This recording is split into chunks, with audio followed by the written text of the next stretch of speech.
મિત્રો, હું આજે ગાંધીનગર આવ્યો હતો. ગાંધીનગર આવ્યો એનું કારણ એક હતું, એક ખેડૂના કામથી અમે ગાંધીનગર આવ્યા. ગાંધીનગર આવ્યા એટલે અમે તમને આ જગ્યા જે બતાવીએ છીએ એ જગ્યાનું નામ છે ધી ગુજરાત રાજ્ય ઉદ્વહન પિયત સહકારી સંઘ લિમિટેડ ગાંધીનગર.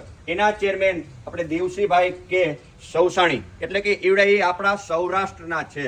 અને હું તમને અંદર જઈ એનું કઈ ટાઈપનું શું કામકાજ અને શું કામ મળવાનું છે એ અંદર જઈ અને બધી જ તમને હું ચર્ચા કરું. જય ભગવાન બાપા. જય ભગવાન. જય ભગવાન. જય ભગવાન ભાઈ. જય ભગવાન. મજામાં ને? એકદમ મજામાં ભાઈ. હવે આ તમારી સેવા એક તમે એવી ઉપાડી છે કે એમ થાય કે આવી સેવા જો દરેક વ્યક્તિના મનની અંદર આવે ને તો આપણા દેશનો ઉદ્ધાર થઈ જાય. મેં સાંભળ્યું છે તમારું કે તમે આ ખેડૂના લક્ષ્ય કેમ પાર કરવાનું, કેમ એના ખેતરે પાણી પહોંચાડવું, આવા બધા વિચાર તમારી પાસે ક્યાંથી આવ્યા? મહેશભાઈ, આવા વિચાર તો ગામડામાં એક સરપંચ તરીકે ફરજ બજાવતા વિચાર આવો આવ્યો કે હવે આ ગામડાનું શું થશે, જ્યાં એવા ગામડાઓ કાચની ઊંધી રકાબી જેવા, જ્યાં ક્યાંય પાણીનો સ્ત્રાવ નહીં, કોઈ તળાવ નહીં, ક્યાંય કોઈ મોટો ડેમ નહીં, કોઈ નહેર નહીં, પાણીની આવક જ નથી, એ ગામડા ખાલી થવા માંડ્યા. માણસો ગામડાની જમીનો વેચી સિટીકરણ થવા માંડ્યું. હવે તો ગામડામાં રહેશે કોણ, કોઈ વિકલ્પ નહોતો. અને આજુબાજુમાં કોઈ નજીક એવું તળાવ નહોતું કે જેથી કરીને ગામનું કંઈ કરી શકે. ત્યારે આ કાંઈની આ ટીવી માધ્યમો જોતા હોય, સહિયારો પ્રયાસ કર્યો, ત્યાં આપણે સામટા સહિયારો પ્રયાસ કરીએ. નરેન્દ્ર મોદી સાહેબ કહેતા હોય કે સહિયારો પ્રયાસથી સફળતાઓ મળે છે, આવી વાતો થતી ટીવી માધ્યમથી જોતા. તો મેં મારા ગામમાં એક નાની પિયત મંડળી બનાવી. અને આ મંડળી બનાવી એવો વિચાર કર્યો કે એક પાઇપલાઇનથી આપણા ગામમાં પાણી લઈ આવીએ, જેથી કરીને ખેતી બચે, ખેડૂત બચે, ગામડું બચે અને આ ટીપે ટીપું પાણીનો સદુપયોગ થાય અને અનેક ગણી આવક થાય તો આ ગામને સમૃદ્ધ બનાવી શકાય, ખેડૂતો પણ સુખી થાય અને એનાથી ઘણા બધા આજુબાજુના પણ ખેડૂતો પ્રયાસ કરે, પ્રેરિત થાય. આવો એક નિર્ણય કરી અને એક ગામમાં ગામ સભાઓ કરી. તમે જે આ તમારું કહો છો કે અમારા ગામમાં, તમારું ગામ ક્યાં કને આવે? અમારું જે તે વખતે તો રાજકોટ જિલ્લાના ટંકારા તાલુકાનું રોહિસાડા ગામ. બરાબર. ત્યાંથી કે આજુબાજુમાં તળાવ કે કંઈ હતું નહીં, પણ છેલ્લે એક વિકલ્પ એવો કર્યો, ડેમ પણ નહોતો. રાજકોટ આજે ડેમ તો 36 કિલોમીટર થાય, 2 નંબર ડેમ. એટલે એનું વહેતા પાણીની સરકારમાંથી મંજૂરી લઈ અને અહીંયાથી પાણી લઈ અને રોહિસાડા અમે લાવ્યા. 47,500 ફૂટ લાંબ ટોટલ પાઇપલાઇન નાખી. ઓહો, તો આ 12-15 કિલોમીટર જેવું. 16 હોર્સ પાવરના એન્જિન મૂક્યા. અને ત્યારે તો પાવર પણ મળે કંઈ હોય નહીં.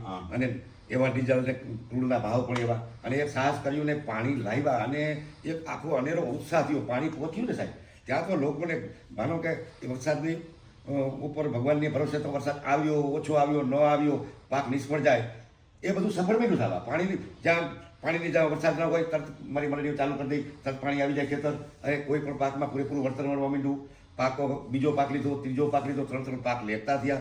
ખેડૂતમાં જોમ આવ્યું, બળ આવ્યું. પછી અમે વિચાર્યું કે ભાઈ આ ડીઝલ એન્જિનના ખર્ચા કરીએ ને તો રોજ 7,000 થી 8,000 9,000 રૂપિયાનો ખર્ચો થાય. 2 એન્જિન આવતા હોય 16 હોર્સ પાવરના, એટલે દર 24 કલાક બંધ તો કરતા નહીં, કારણ કે પાણીની એટલી બધી ચર્ચા હતી. ખેડૂત સોનું પકવી શકે, ખેડૂત પાણી હોય તો, જેને જો પાણી મળે તો ખેડૂત શું ન કરી શકે. આવી વાતો કરતા ગામમાં બેઠા બેઠા ડાયરામાં. તો ખેડૂતોએ એક નક્કી કર્યું કે હવે આપણે કાંઈક વાત કરી કે ભાઈ અમે જો પાવર મળી જાય ને તો ભારે કામ થાય. પછી આપણે જે તે વખતે મુખ્યમંત્રી નરેન્દ્ર મોદી સાહેબ હતા ત્યારે અમે મળ્યા.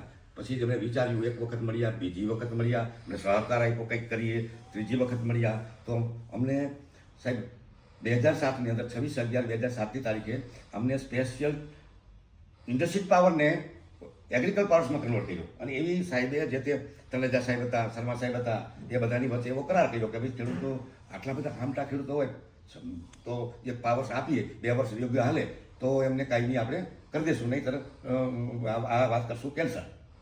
એવી શરતે અમને પાવર આપ્યો. અને ₹1.60 યુનિટનો દોર સરવાનું મતે નક્કી કર્યો. 5.85 ઇન્ડસ્ટ્રી પાવર હતો અને ખેડૂતે પાવર 50 પૈસા હતો. અને મધ્યસ્થ રસ્તો કરી અને 1.60 અમને પાવર આપ્યો. અને પછી તો ખર્ચ બચી ગયું.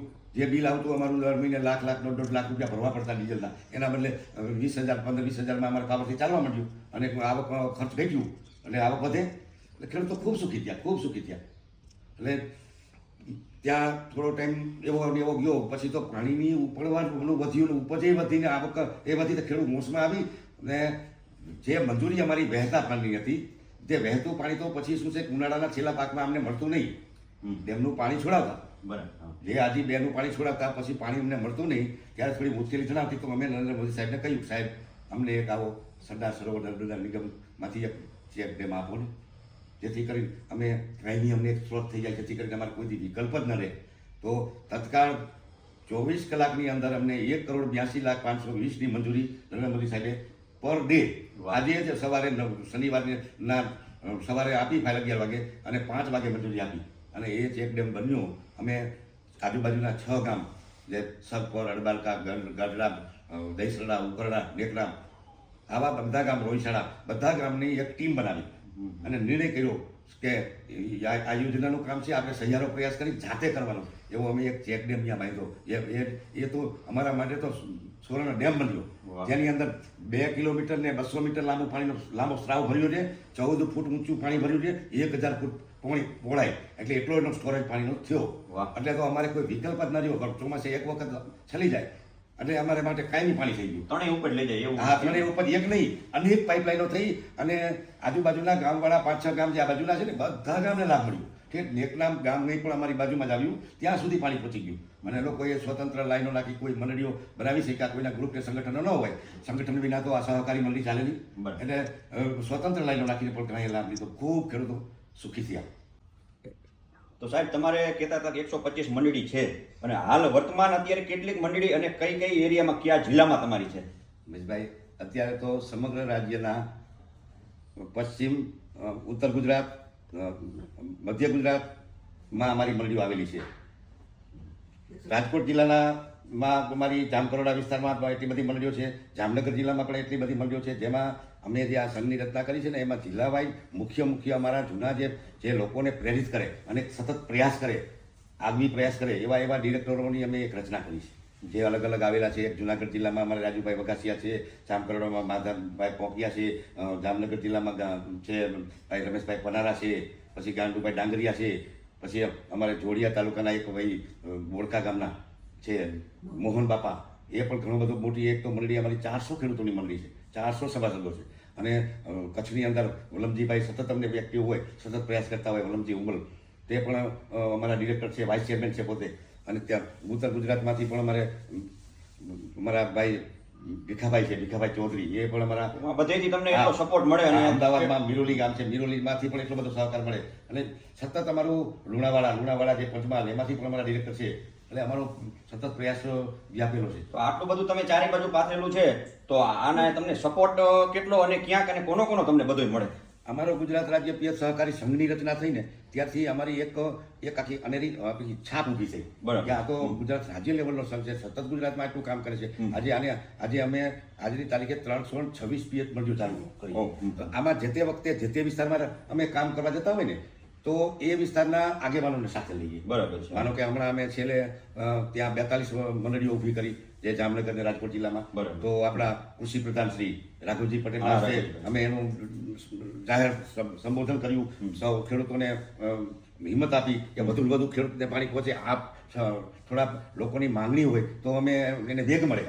એટલે એવી રીતે અમારા જે તે વિસ્તારમાં, જાણો કે અમરેલી જિલ્લામાં જાય તો કૌશિકભાઈ વેકરિયા છે, એ પણ એટલો બધો સપોર્ટ કરે. બરાબર. જ્યાં પછી આપણા માનનીય મુખ્યમંત્રી શ્રી જ્યારે અમારે સંઘની રચના કરી, પહેલી સભા કરીને, ત્યારે ભૂપેન્દ્રભાઈએ સહકાર આપ્યો ને, એ તો અનેરો આપ્યો. એનો તો ભાવુક, તમે આગળ વધો, અટકો તો કહેજો, દર મહિને એકવાર મળજો, આવું. અમને નર્મદા હોલમાં અમારી 181 પ્રમુખોને બોલાવ્યા હતા, સભા કરી, ત્યારે અમને એવી હિંમત આપી કે તમે ખેડૂતો કલ્યાણમાં પાછા જ ન રહ્યો, કે આ મોટું પુણ્ય છે. અને અમને જેમ જેમ હિંમત આવતી ગઈ, અમારે મોરબીમાં કાંતિલાલ મુખિયા છે, એ પણ માણસ છે, દુર્લભજીભાઈ દેથલિયા સહકાર આપે, જામનગરનો મેઘજીભાઈ ચાવડા પણ સહકાર આપે. અમારે ક્યારેક ત્યાં CR પાટીલ પણ એટલો સહકાર આપે અમને. હમણાં તો કે તમે આટલું બધું કામ કરો છો, તમારું PPP કે કેસેટ કેમ નથી ગઈ, એટલે કે તમે લઈને આવો મારી પાસે. તો અમે અહીંથી ગયા ને, તો એમને એમના સેક્રેટરીને બોલાવી અને એમની ગાડી અમને તેડવા આવીને અમને 1.5 કલાક સાંભળ્યા. અને અમને કહે કે તમારી અમને આપતા જાઓ. અમે પેન્ડાઈ તમને આપતા આવી ભાઈમાં. પછી વધુ અમે આ મંડળીના પ્રેરિતમાં અમે પહેલા આપણા આચાર્ય દેવવ્રતજીના વારે મળવા જઈએ, તો એ પ્રાકૃતિક દિશા બતાવે. તો એની હારે અમે MOU કર્યું કે ભાઈ અમે પણ આ જેટલી મંડળીઓ બનાવી એમાં પ્રાકૃતિક ઉપર દિશા ઉપર કેમ જાય, એવી અમે એક કાયમી ચર્ચાઓ કરતા હોય અને વાકેફ રહ્યા. અને બીજા અન્ય ધારાસભ્યો ઘણા બધા છે, જે તે વિસ્તારમાં જઈએ. ઈશ્વર પટેલ આજે છે, અમને અમારા સહકાર મંત્રી, અમારા મુખ્ય હૃદય કહેવાય, કોણ જગદીશ પંચાલ, તો બહુ તાકાતવાળો. તો અમને કંઈક તમારી મંડળીઓ જોઈ છે. અમે એક વખત ધ્વજવંદનના કાર્યક્રમ પૂરો કરી અને અમારી 14 હળવદમાં મંડળીઓ આવેલી છે, જે નર્મદા નિગમની માં બનાવી છે, નર્મદાની નહેરની અને બ્રાહ્મણીની, એ એમને દરેક પ્રમુખને બોલાવીને બધાના ઇન્ટરવ્યુ લીધા. ત્યારે અમને કીધું કે બહુ ધન્યવાદ કે તમે સારું કરો છો એમ, એવું કહ્યું અમને. અને આગળ બધો આપણે મદદ કરશું. એટલે જગદીશ પંચાલે પણ ખૂબ અમને મદદ કરી છે અને હજુ અમે આગળ વધતા જ રહીએ છીએ. તો સાહેબ, તમે આ મંડળીની જે કાંઈ સફળતા મેળવી અને સંઘના વિચાર ક્યાંથી આવ્યા? મહેશભાઈ, મંડળીની સફળતા મળ્યા પછી દિન પ્રતિદિન મંડળીનો અભ્યાસ થોડો ચાલતો થયો. બહારથી અનેક જિલ્લાના લોકો રોહિશાળા જોવા માટે અમારી મંડળી આવવા માંડ્યા.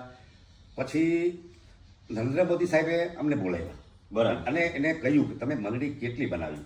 બરાબર. અને જે તે વખતે અમારે 9 પિયત મંડળી બની હતી કે સાહેબ 8 ચાલુ થઈ જશે, 9મી પણ ચાલુ થઈ જશે. 9 પિયત મંડળી અમારી રજીસ્ટ્રેશન થઈ છે. પછી કે તમે તાત્કાલિક, અત્યારે મારે 25 પિયત મંડળી તાત્કાલિક જોઈશે. બરાબર. પણ જે ઘણી બધી મુશ્કેલીઓ હતી મંડળી બનાવવા માટે, કે એટલું સહેલું નહોતું, કારણ કે ઘણી બધી મંજૂરીઓ લેવી પડે દરેક વિભાગની. અમે મંડળીઓ બનાવીએ તો દરેક વિભાગની મંજૂરી લેવામાં સરકારી કામમાં વિલંબ બહુ લાગતો હતો. તો અમને સહકાર આપીએ. નરેન્દ્ર ગામિત સાહેબ કરી હતા, એમનો સહકાર હતો અને એની સૂચનાથી જ્યાં જ્યાં અટકી ગયા અમને હેલ્પ કરતા. પણ મંડળી બનાવવામાં જે 25 ના બદલે અમે 125 પિયત મંડળી બનાવી. ઓહો, સાહેબે 25 માંગી અને તમે 125 આપી. પણ અમારા થોડા એવા પણ ભાગ્ય ખરા કે સાહેબ જ વહી ગયા દિલ્હી. અચ્છા, હા. હવે એ વારે અહીંયા કહીએ, અમે કોઈને કહીએ અધિકારીઓ IAS IPS માં ચર્ચા કરીએ કે ભાઈ અમે આ કર્યું છે. તેમાં અમને કુદરતી એક દિવસ અમારી સહકારની મિટિંગ હતી, કોઓપરેટિવ સહકારી મંડળીઓની. એમાં એક અધિકારીઓએ અમને વારે સુધી ભાઈ તમે આવું સરસ કામ કરો છો, આટલું બધું સોલ્વ કરો છો, તો એક સંઘની રચના કરો. તો હવે સંઘ કેમ કરાય તો ખબર હોય નહીં. પછી ત્યાં ગુજરાત રજિસ્ટ્રાર કચેરીમાં જઈને એનો શું પેટા નિયમ, તો કે પેટા નિયમ એવું વસ્તુની બધી અમને ગાઈડન્સ આપી અને અધિકારીઓ સાથે બેન એક નિયમ ઘડ્યો અને અમે સંઘની રચના કરી. જે તે વખતે શરૂઆતમાં અમારી 100 પિયત મંડળી, 125 પિયત મંડળીથી રચના સંઘની શરૂઆત કરી. તો સાહેબ, આ સંઘથી તમે જે કંઈ કામગીરી કરો છો, અમારા ખેડૂત ભાઈઓને આમાંથી શું ફાયદો થાય એ થોડું ટૂંકમાં જણાવો. જે અમારું સૂત્ર છે ને, ગામડું બચાવો, ખેડૂત બચાવો, ખેતી બચાવો, ટીપે ટીપું પાણી બચાવો, એ ગામને, ખેડૂતને ફાયદો થાય કે અનેક ખેડૂતો પ્રેરિત થાય, ખેડૂતને અનેક ગણી આવક થાય, ખેડૂતને ક્યાંય દોડવું ન પડે, છેવાડાનો ગરીબ નાનો ખેડૂત હોય એ મજબૂત થાય, 3 સીઝન લેતો થાય ને એકલો ક્યાં મંજૂરી લેવા જાય. જે અમારી સંઘ એને તમામ પ્રકારની મંજૂરી આપે, 24 કલાક પાવર આવી જાય, નોર્મલ દરે એનું વીજ બિલ આવે, એટલે ખેડૂતો બચે, ગામડામાં રહી શકે અને ગામડામાં રહે એટલે ખેતી વેચવાનો નથી અને સધર થાય અને પાણી બચે. તો આનો મતલબ એમ થયો ને કે કોઈ પણ ખેડૂત એકલો જો એની પાઇપલાઇન નાખે તો ખર્ચો જાજો થાય, એ નાનો માણસ કરી નથી શકતો. ન કરી શકે. પણ તમારા બધાના સાથ સહકારથી એ મંડળી બને, એ મંડળીની અંદર સૌ સાથ સહકાર આપે તો એને કોઈ પણ હાવ નજીવા ખર્ચમાં એના ખેતર સુધી પાણી પહોંચાડવાની બધી આ જવાબદારી તમારી હોય છે. આ ટાઈપનું છે ને? જી. એને આવક અનેક ગણી થઈને જે માણસ 1000 રૂપિયાનું ઉત્પાદન ન લેતો હોય એને 2-3 લાખની આવક ઊભી થવા માંડે. બરાબર છે. તો સાહેબ, હવે આ સંઘના તમારા આગામી લક્ષ્ય શું હશે? સાહેબ, લક્ષ્ય તો એવું જ લઈ છે, જ્યારે શરૂ કર્યું ત્યારથી જ લક્ષ્ય બાંધીને બેઠા છીએ. લિફ્ટ ઇરિગેશન ગુજરાત રાજ્યના ખૂણાનો એક પણ ખેડૂત વાહ દુબળો ન રહીએ, એક પણ લાચાર ખેડૂત ન રહીએ અને એને દીકરા દીકરીઓ અને સદ્ધર કરવા માટે એનાથી શક્તિ હોય ન હોય તો ખેડૂતમાં અનેક ગણી આવક ઊભી થાય અને સદ્ધર થાય, એ અમારું લક્ષ્ય છે. અને આવતા દિવસોમાં મારી નેમ કે આવતા 1 વર્ષમાં 3000 પિયત મંડળી ઊભી કરવી, એવું મારું અત્યારનું લક્ષ્ય છે. અને હું સતત આની પાછળ રાત દિવસ એક કરી અને અમે આની કામગીરી માટે દોડીએ છીએ. વાહ વાહ, ખૂબ ખૂબ ધન્યવાદ છે તમારા આવા જ ખેડૂત પુત્રો આ જગ્યાએથી જે વ્યક્તિઓને સપોર્ટ મળવો જોઈએ, એને ખેતરે પાણી પોગવું જોઈએ, આવા દેવસીભાઈ જેવા આજે નાના ગામડામાં જન્મી અને આજ ગુજરાત લેવલનું આખું કહેવાય ને કે મસીહા, ખેડૂના મસીહા હો મિત્રો, આપણા મસીહા છે. આવા લોકો આપણે ગામડે ટીપે ટીપે સરોવર ભરાય ને એવું આ લોકો કામ કરે છે ને ખૂબ ખૂબ ધન્યવાદ દેવસીભાઈ તમને અને તમારી ટીમને અને આપણા બધા જેટલા નામ લીધા ને ખૂબ ખૂબ ધન્યવાદ. અને ભગવાન આપણે આવી તંદુરસ્તી કાયમી રાખે એટલે અમારા ખેડૂત એક પણ ખેતર પાણી વગર નહીં રહે.